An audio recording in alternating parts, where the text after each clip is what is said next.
Welcome, everyone, to another episode of Season 4 of the Equip Project podcast. In this season, we're thinking of the structure of a healthy mind. Underneath our brain chemistry and our psychological traits, every mind has a spiritual structure.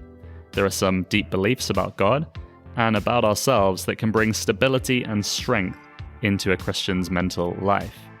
So far, we've thought about 3 key structural truths: the experience of God's love, the value of a human life, and the removal of shame and guilt.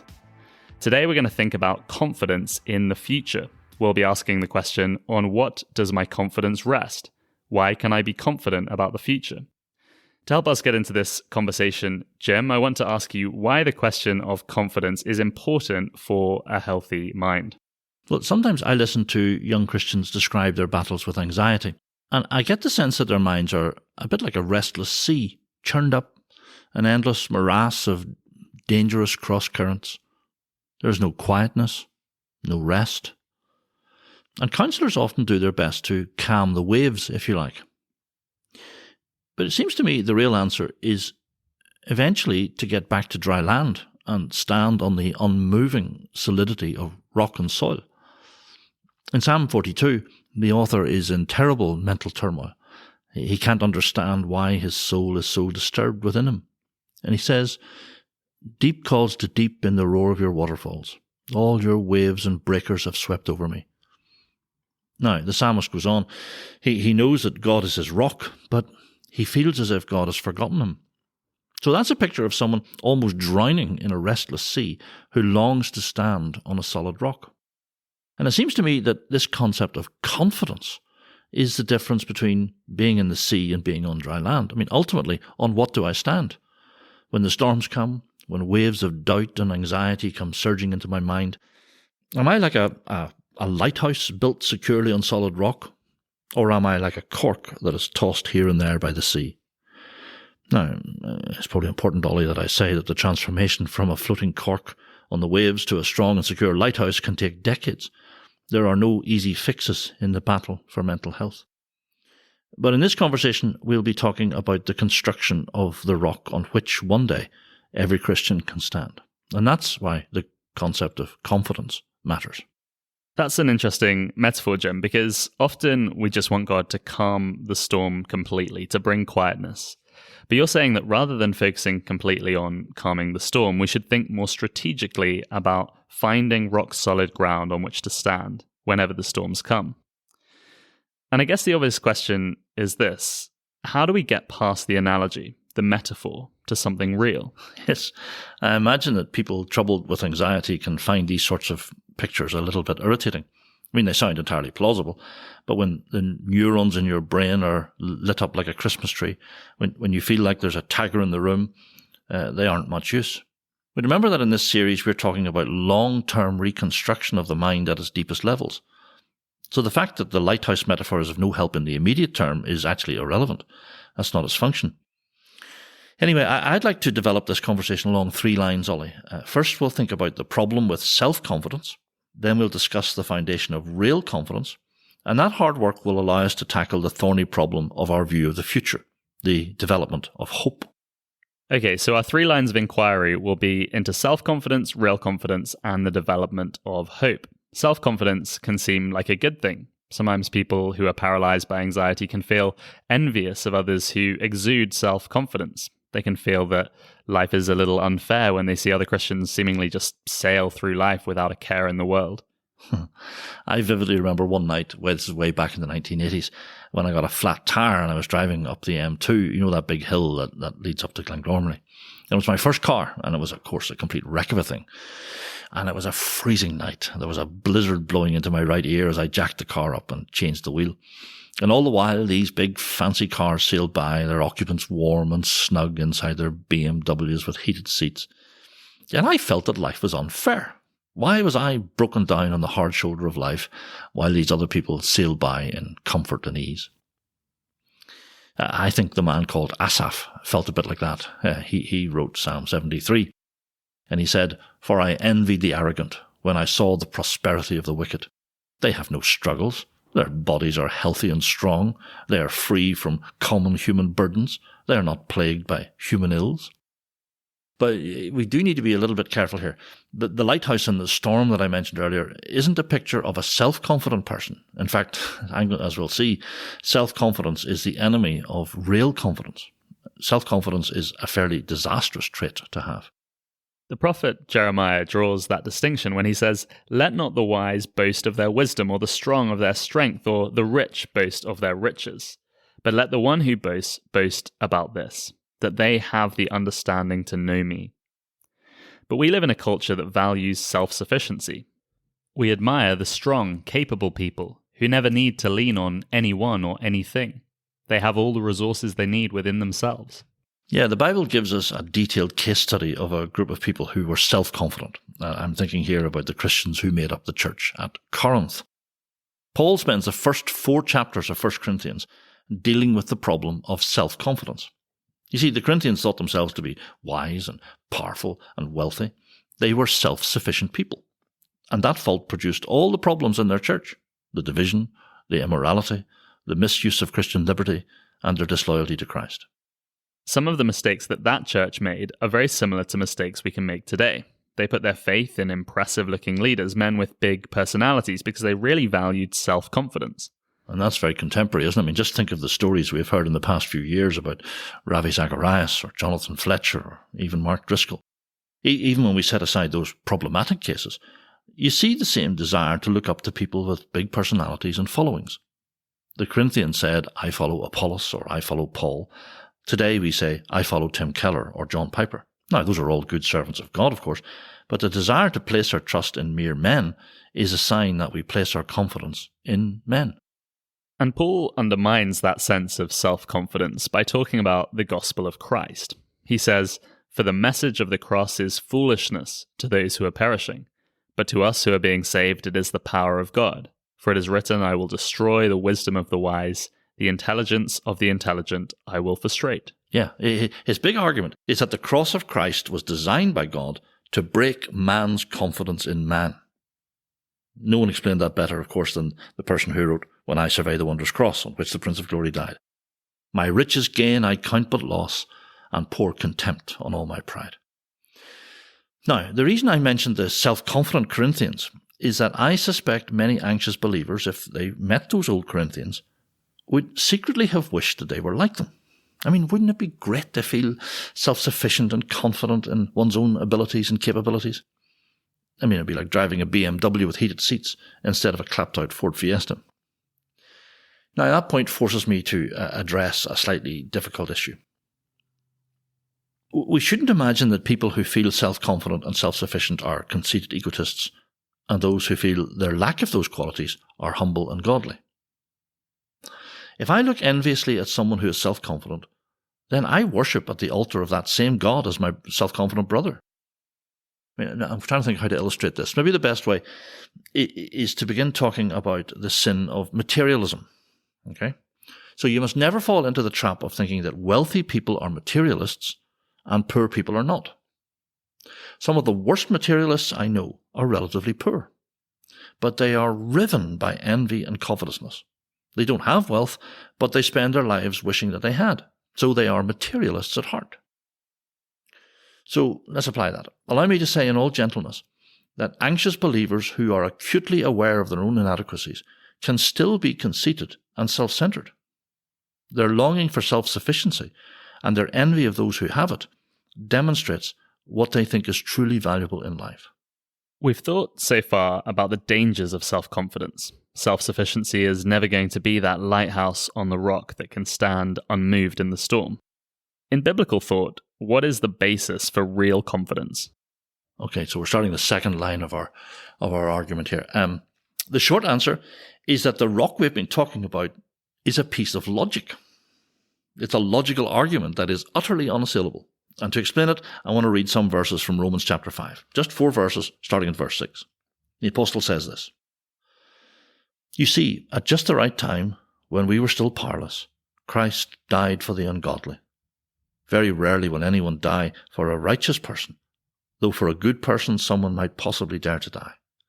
But God demonstrates his own love for us in this: while we were still sinners, Christ died for us.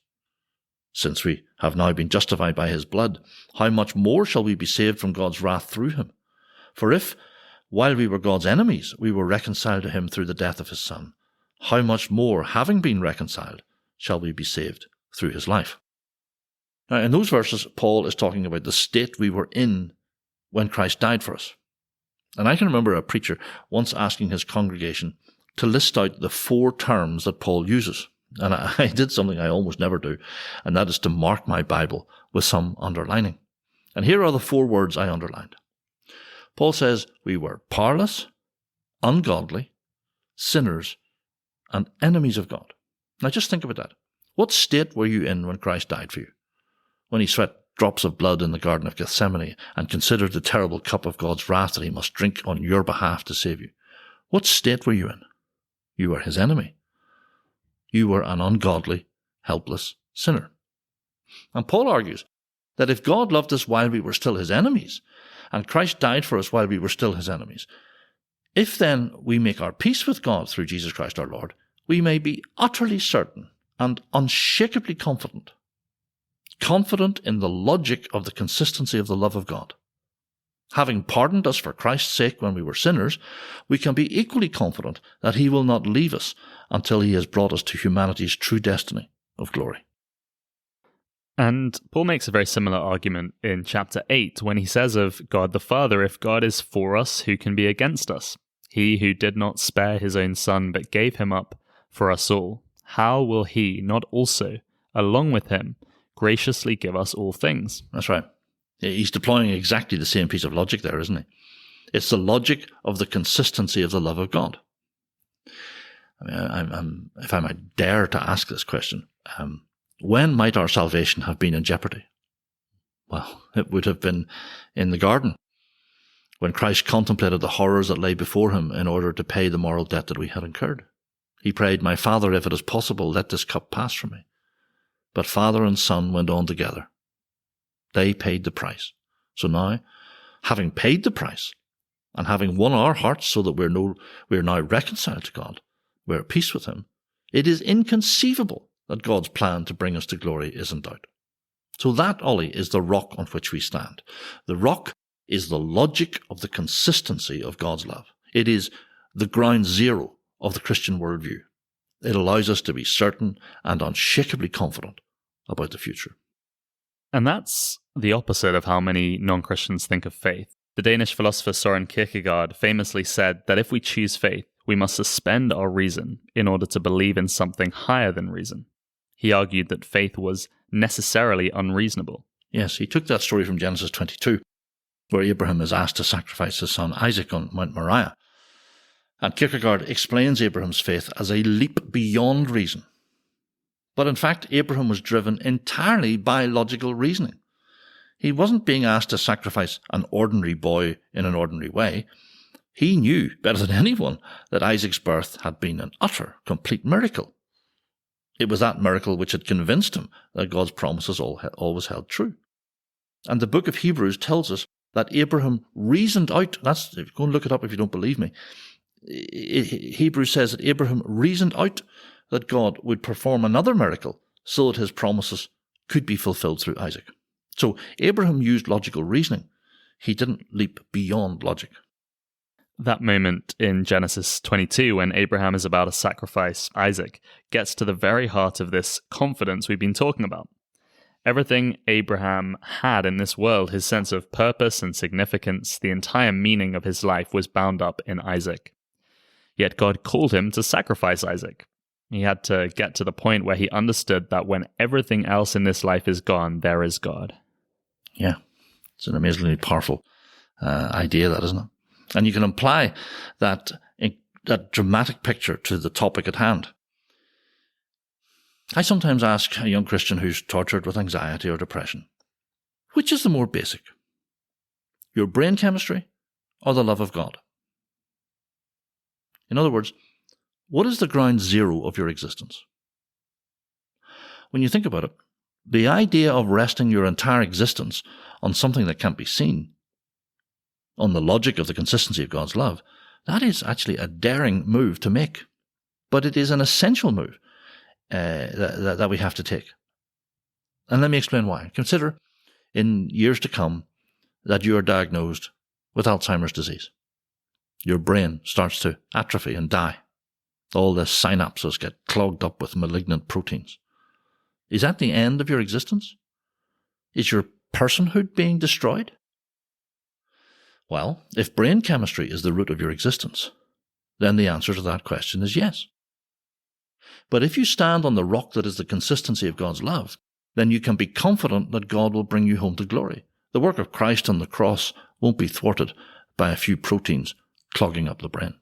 And that point is linked to something we talked about in our last episode, Jim, about the reality of the unseen kingdom. Hebrews 11 uses the story of Abraham sacrificing Isaac as an example of how we can be confident about things we do not see. In fact, the author defines faith as confidence about what we do not see. So your point about the consistency of God's love being the ground zero of our existence helps us to see the problems in our mind in their true perspective. There is more to me than my physical brain. I have a soul that will last forever. One day I will be given a new and glorified body. And God, who did not spare his son, has put his name against the project to bring me home to heaven as a glorified son of God, who will live on the new earth forever. Yeah, I think that's such a helpful thought. Please don't think I'm trivializing the situation here. But the perspective you've just set out allows me to view my troubled mind a bit like having a broken leg. It's debilitating. Sometimes it hurts. But the problem doesn't affect my core personhood. There is more to me than my broken leg.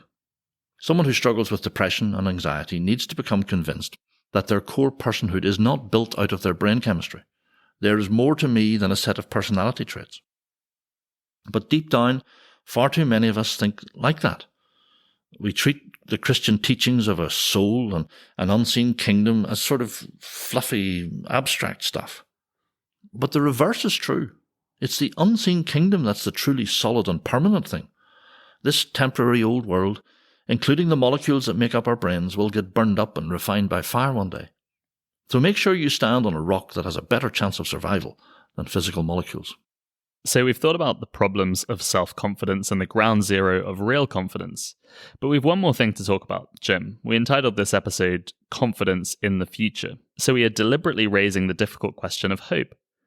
A good while back, we did a short episode on hope, and you made the point that hope doesn't naturally reside in the human heart. Yes, I think it was a New Year's Eve episode, wasn't it? And in Ephesians chapter 2, Paul is describing the natural human condition, and he says that we are naturally without hope or God in this world. Now, I know that sounds a bit harsh, but in fact it's just simple logic. Hope, if it is genuine, must rest on rational grounds. If my sense of hope is to be more than naive optimism, then there have to be reasons why I should feel hopeful. So the tough question here is, do I have rational grounds for having hope? Well, if my life rests on a feeling of self-confidence and self-sufficiency, then the answer to that question is no. But if I'm standing like a lighthouse on the rock that is the consistency of the love of God, then I do have reasonable grounds for hope. In Philippians, Paul talks about a hope like that, a confidence like that. He says, I am confident of this, that he who began a good work in you will carry it on to completion until the day of Christ Jesus. You see the logic of his argument there? What would have been the point of beginning to save us? What would have been the point of the cross if God wasn't going to bring the whole project to a successful conclusion? I'm sure there are many young Christians who believe those words in Philippians, but Paul's words can still feel a little bit abstract and theoretical. How does a young believer start to feel hope in their heart? Well, I almost hesitate to answer that question because it's a little shocking. So rather than let me shock you, I'll hand that over to the Apostle Paul. The early verses of Romans 5 describe this slow, gradual process by which hope gets built into the believer's heart. And Paul says this, we boast in the hope of the glory of God. Not only so, but we also glory in our sufferings, because we know that suffering produces perseverance, perseverance character, and character hope. The shocking idea in that quote is that the process of building hope into the heart begins with suffering. Suffering produces perseverance, i.e. endurance, and perseverance produces character, and character produces hope. But that all seems so counterintuitive. How can suffering produce hope? Well, if you take a step back and think about this logically for a moment, If we want to see change take place in our lives, real change at the deepest levels of our personalities, then it's going to take some pretty strong re-engineering. I think we can all agree on that. And interestingly, suffering is a crucible. It's like a blasting furnace that can change us at the deepest level. Our worldview gets remade. Old values get swept away. Our priorities get transmuted into a different sort of metal, if you like.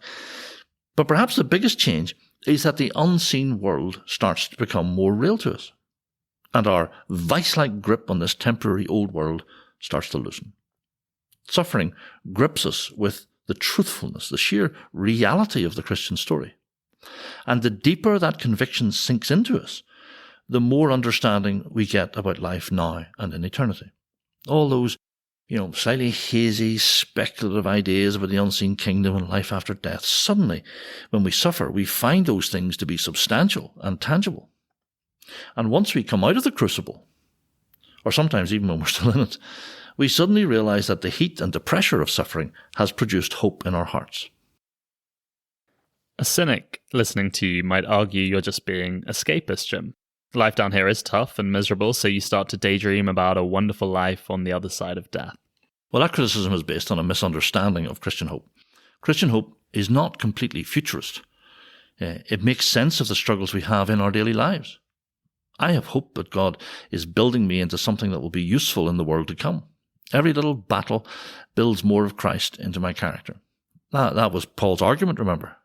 Suffering produces endurance, and endurance produces character, and character produces hope. So the Christian hope is not escapist. It helps us make sense of the messiness and the pain of our everyday life. It makes our struggles purposeful, and that is the very opposite of escapism. That's really helpful, Jim. In this season, let's just reflect on what we've thought about. We've considered the experience of the love of God, the value of a human life, the removal of shame and guilt, and now, in this episode, our confidence in the future. Next week, we're going to talk about the last structural element within a healthy Christian mind, and that's the transformer of a troubled mind. But for now, we're done. Thank you so much for listening. We'll see you again next week.